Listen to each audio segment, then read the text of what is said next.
One of the decorative accessories you may want to add to your home, which is just another use for your stencil, are lampshades. I've got a large stencil. I'm not going to cut it to fit because I want to use this for walls and for fabrics and various other things.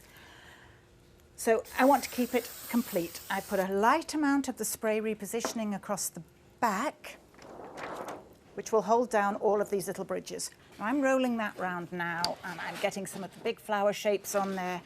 That will work nicely. But I'm going to secure it with tape as well. Okay. That's in position. Because it's a very dark background, I'm going to put a metallic paint on underneath and a colour on top. The metallic background will allow the colour to show through. Got a small amount of the silver paint, which I'm working into the bristles of the stencil brush and then working the paint further into the stencil brush onto my paper towel. I'm swirling round and round very lightly, applying the silver paint through the holes in the stencil. So just tickling the surface, letting the brush dance across the lampshade through the holes in our pattern.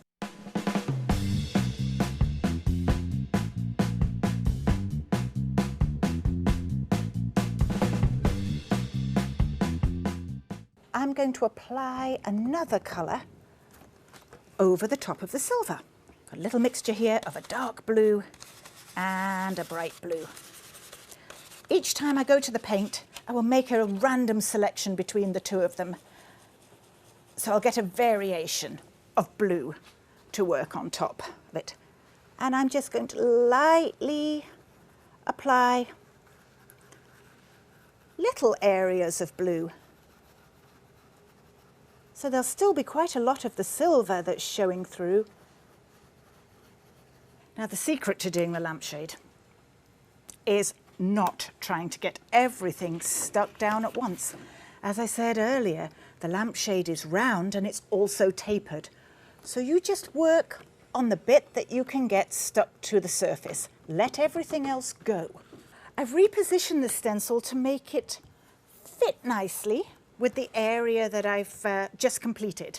So I shall work in my silver paint and my blue. Then I've got two loaded brushes ready to go. Dry away the excess as usual.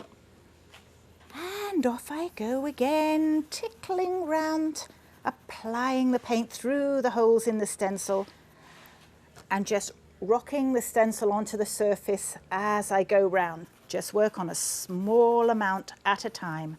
Roll the stencil as you go.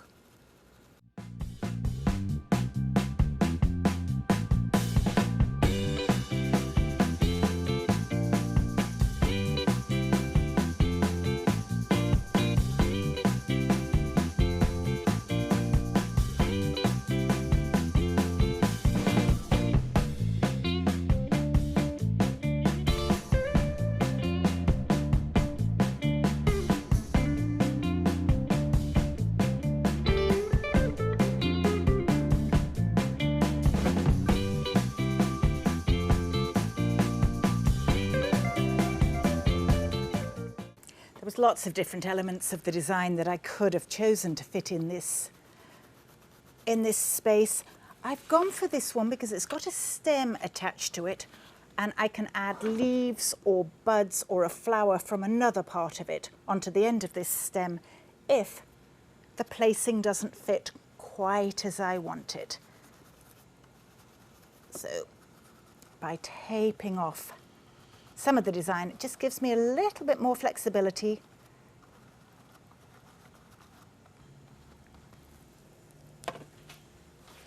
Okay, let's see what we've got now. So the space was filled in well.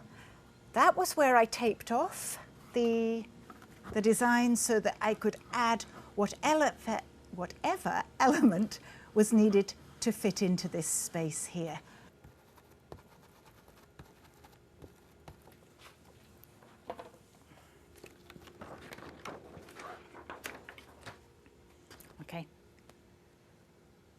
So the gap in the design is now filled in.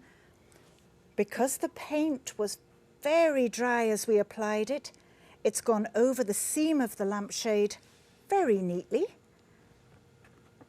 That actually gives it much more of a hand-painted look as well. There we go. Lampshade complete, ready to go back onto its base.